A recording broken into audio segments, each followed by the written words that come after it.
Okay, this video is going to be all about pitching junior rockers, really specifically on the phone, but from your phone uh, sales efforts and from this document as well, you should be able to glean a lot of good content that you can use in your marketing in general for junior rockers. The key to building junior rockers is not advertising on Facebook, but it's just talking about it, promoting it to your kids rockers that are getting older, and promoting it to your kids in private lessons.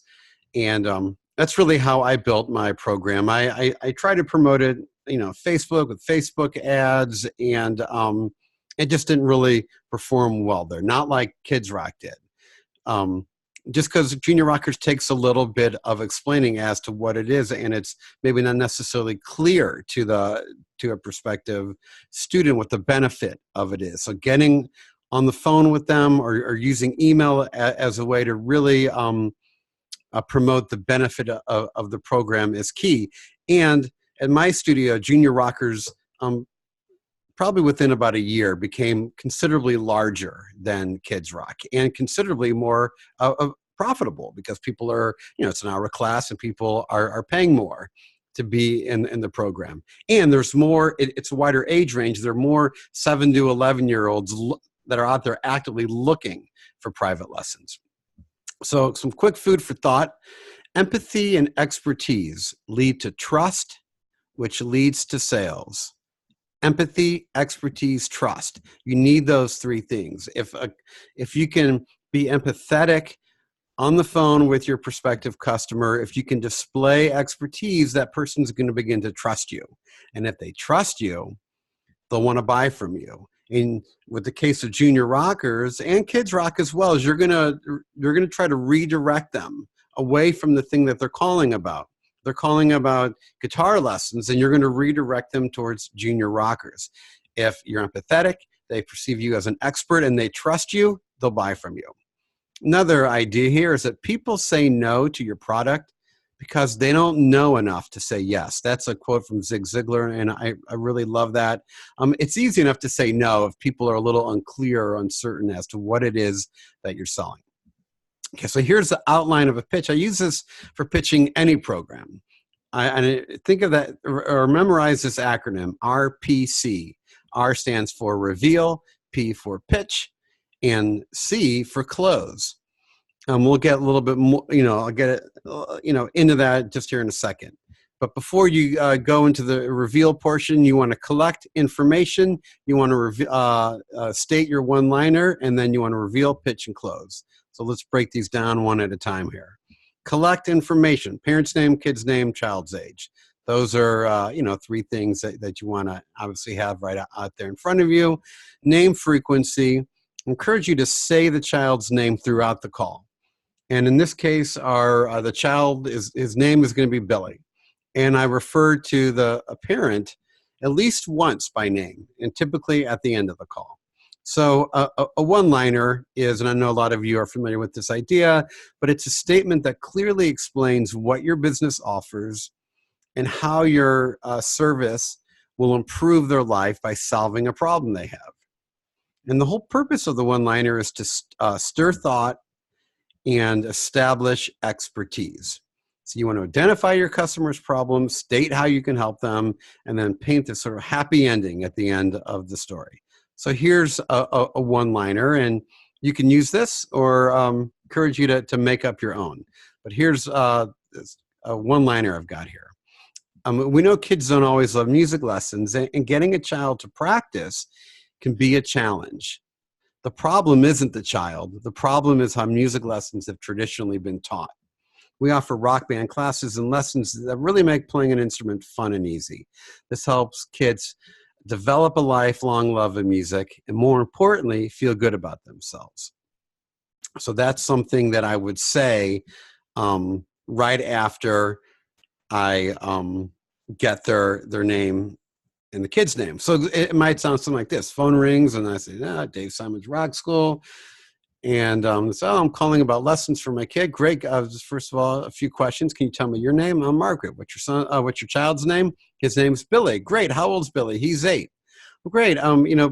I'd like to learn a little bit more about Billy, but first I want to tell you a little bit about our school. We know that kids don't always love lessons, and getting a child to practice can be a challenge. The problem isn't the child. The problem is how music lessons have traditionally been taught. We offer rock band classes and lessons that really help that really make playing an instrument fun and easy. This helps kids develop a lifelong love of music, and more importantly, it helps them feel good about themselves. I'm just curious, what inspired you to seek out music lessons for Billy? So now I'm in the reveal section. It's so important you figure out why this person's calling. Um, what's their story? Because this is going to allow you to tailor your pitch to their need. Not that it's going to be what you're going to say is going to be truthful, but you want to keep in mind what it is that's motivating this person to reach out to you. Maybe their kids tried sports and hasn't really connected with that, and maybe the mom's saying, oh, the kid's kind of shy and really looking for something to bring out their personality. All these little stories can help you position your business and get your pitch to speak directly to them. So when you ask the question, I'm just curious, what inspired you to seek out music lessons for Billy? You want to, listen carefully for their pain points, their needs, and their desires. What is motivating them? Why are they calling? And then ask one or two additional questions to better understand the customer's need, show empathy, build trust. Okay, so during the reveal section is where you're going to establish empathy, and trust can begin to form. You're not going to be establishing expertise yet. And when somebody talks and when you ask somebody questions about themselves, they feel obligated at that point to listen to you when it becomes your turn to talk. So sometimes this can be a 5 to 15 minute conversation as the mom's, talking away, telling you all about the kid. Okay, so now mom's revealed her needs. She's told you all about Billy and how he's really into sports, and that she really just kind of wants him to be exposed to something more artistic, some different type of creation or expression. There's two different pitches that I'm going to show you here. One's a soft pitch, and one is a hard pitch. The soft pitch is for a studio that maybe is just bringing junior rockers in and wants to still keep that option of private lessons out there. People are always calling for private lessons. So the soft pitch is going to say, hey, I hear you with private lessons. Let's take a look at this. The hard pitch is going to say, no, not no, but at our studio, this is how it's done. I would encourage you to eventually transition into the hard pitch if you want to get your junior rockers to be as profitable and robust as possible. So here's the soft pitch. I know you're inquiring about lessons for Billy, but I'd like you to consider another option for him. The first 3 months of a child's music education, it's really a make or break time for kids. If Billy doesn't connect with music and perceive it as fun and something that he's good at in those initial months, he'll eventually want to quit. We offer a program called Junior Rockerz that allows kids to learn how to play an instrument in the setting of a performing rock band.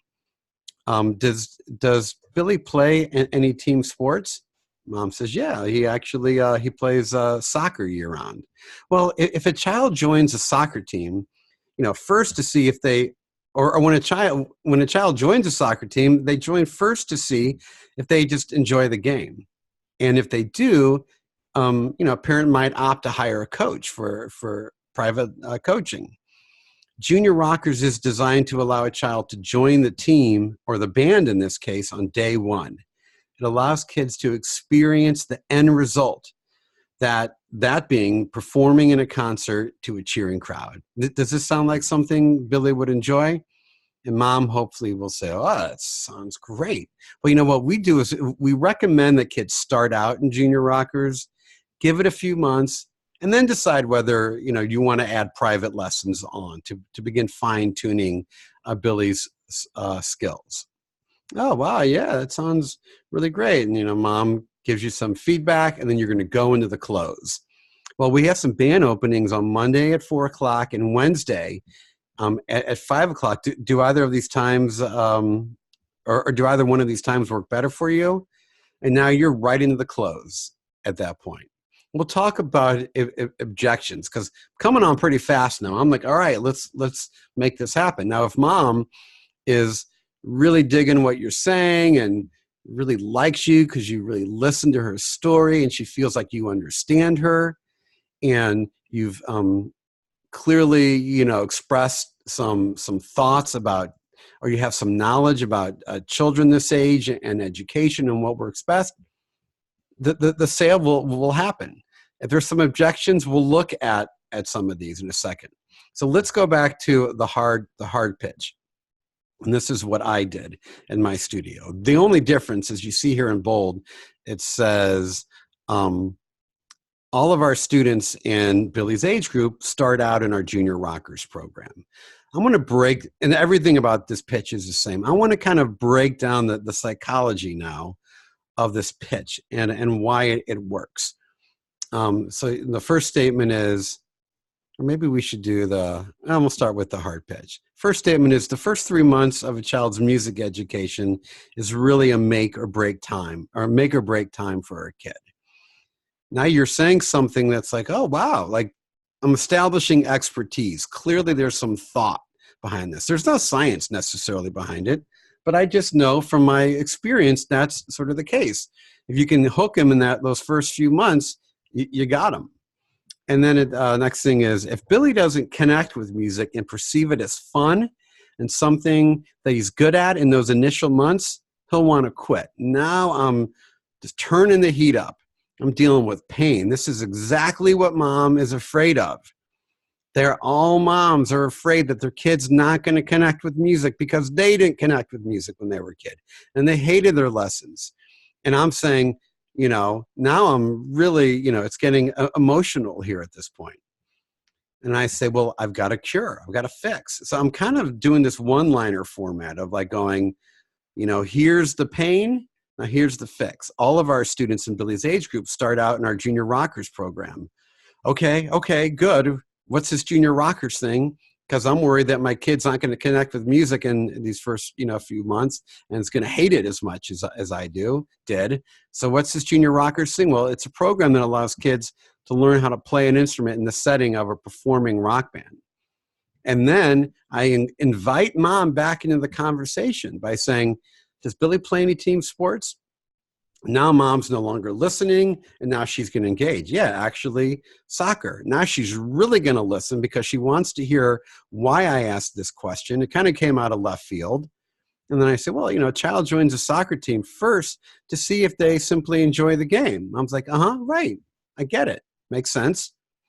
So I'm reframing mom's ideas of what music education looks like. And I'm doing it through a way that she understands.